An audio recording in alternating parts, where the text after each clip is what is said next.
Assalamualaikum warahmatullahi wabarakatuh. Kepada yang terhormat Bapak Amin Nur Baidi selaku dosen pengampu pendidikan agama Islam dan juga teman-teman yang saya cintai dan yang saya banggakan.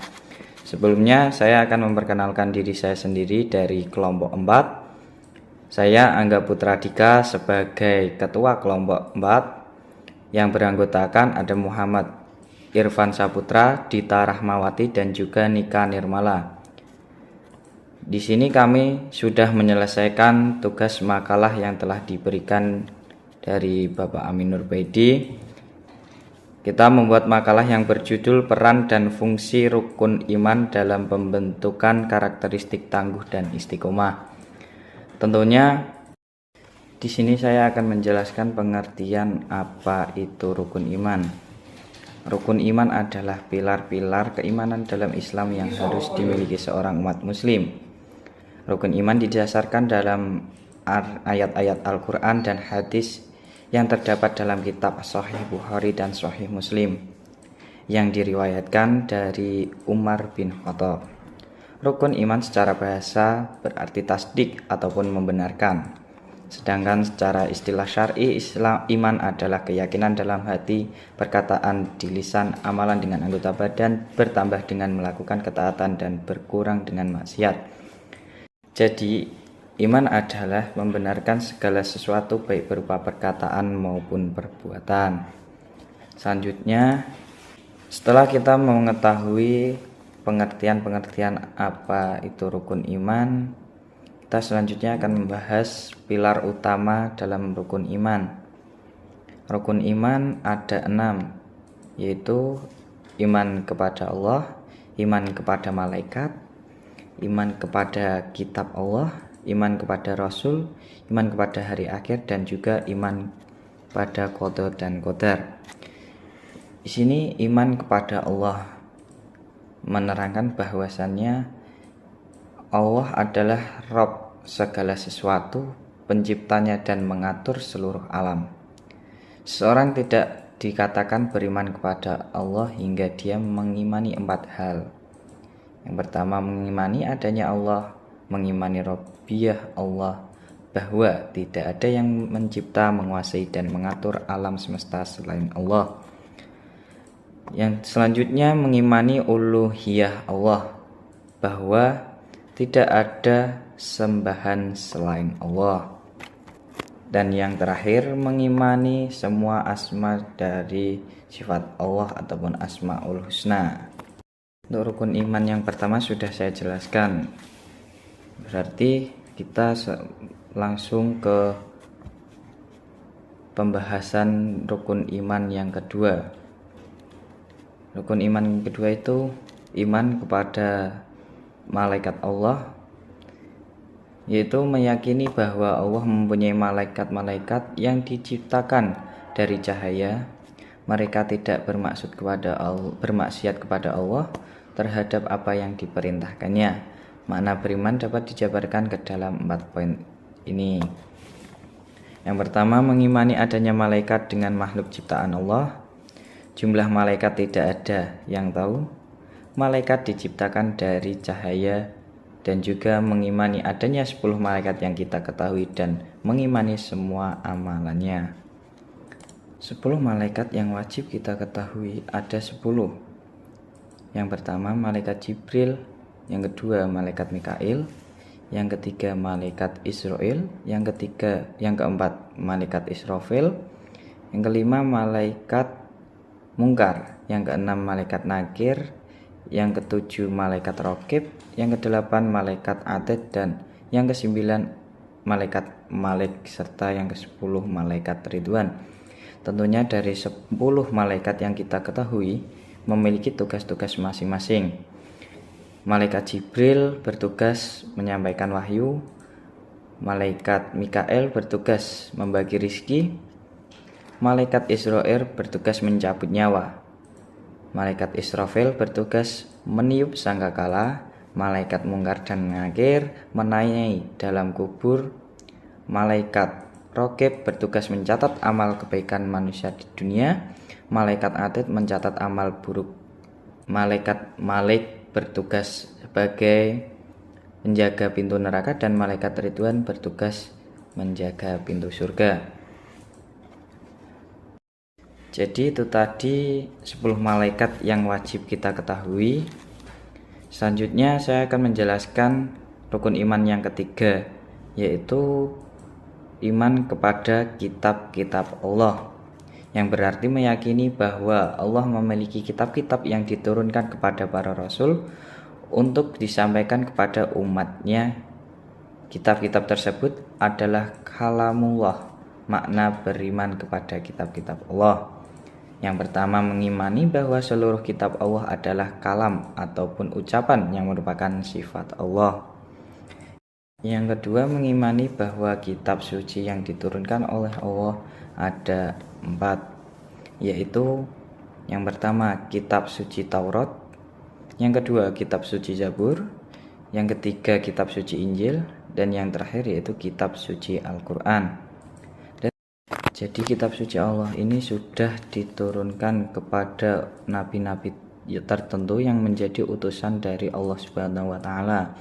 Tentunya ada 4 nabi yang menjadi utusan Allah Subhanahu wa taala. Yang pertama Nabi Musa, 2 Nabi Dawud, yang ketiga Nabi Isa, dan yang terakhir Nabi Muhammad. Kitab suci Taurat diturunkan kepada Nabi Musa. Kitab suci Zabur diturunkan kepada Nabi Dawud, kitab suci Injil diturunkan kepada Nabi Isa, sedangkan untuk kitab suci Al-Quran diturunkan kepada Nabi Muhammad SAW. Mungkin itu dari saya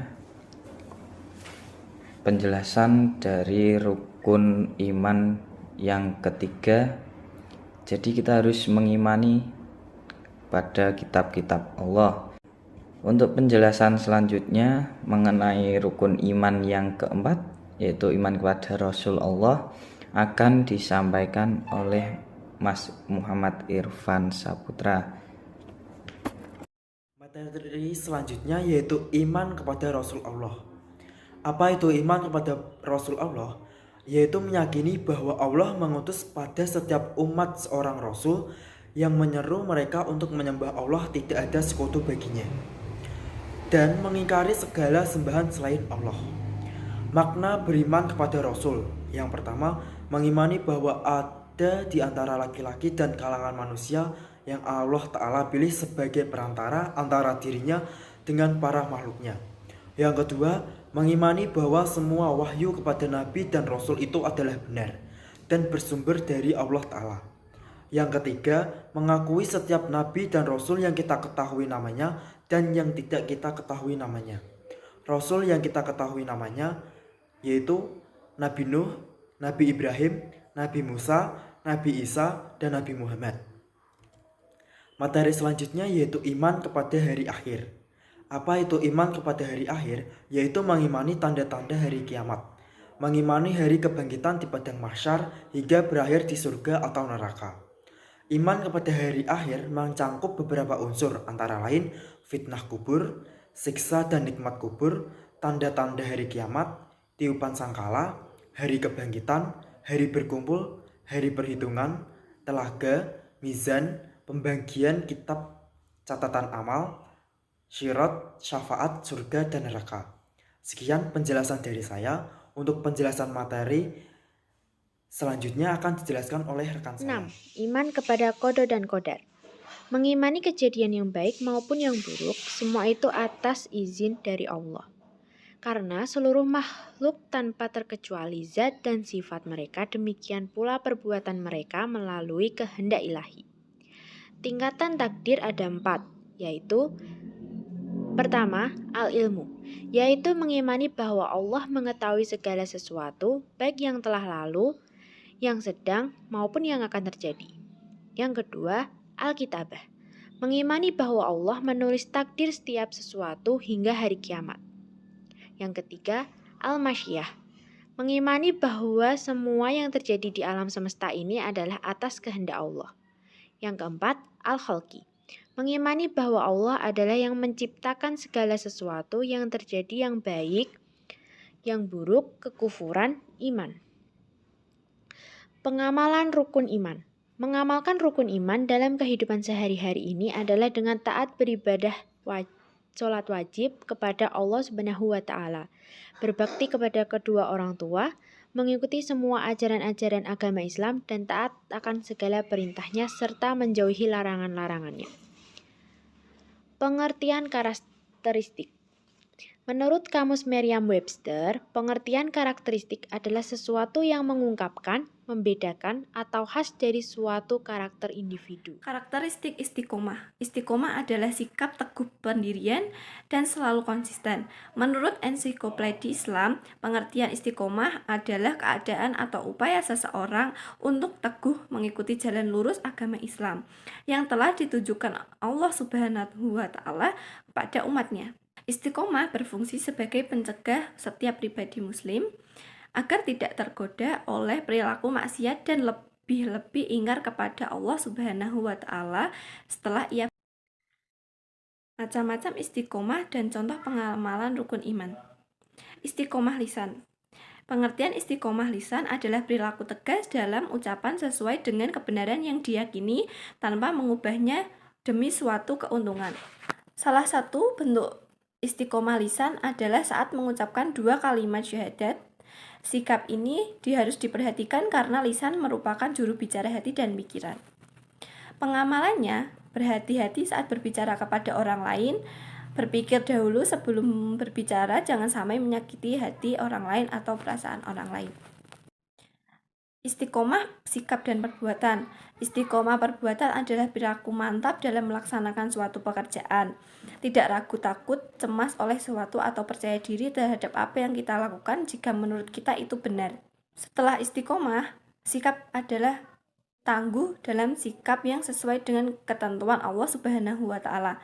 Istiqomah sikap perbuatan termasuk yang dilakukan oleh panca indera seperti pendengaran, penglihatan, penciuman, perasa, dan peraba.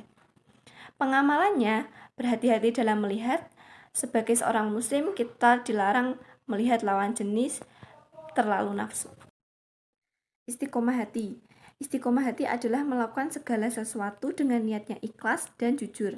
Istiqomah hati bisa berarti takut kepadanya, mengagungkannya, mencintainya, menjadikannya tujuan, tumpuan harapan doa, tawakal kepadanya, dan berpaling dari. Sekian presentasi dari kelompok kami. Apabila dalam penyampaian kami banyak kekurangan dan kesalahannya, saya mewakili dari teman-teman meminta maaf yang sebesar-besarnya. Saya akhiri, wallahul muwaffiq ila aqwamit thoriq. Wassalamualaikum warahmatullahi wabarakatuh.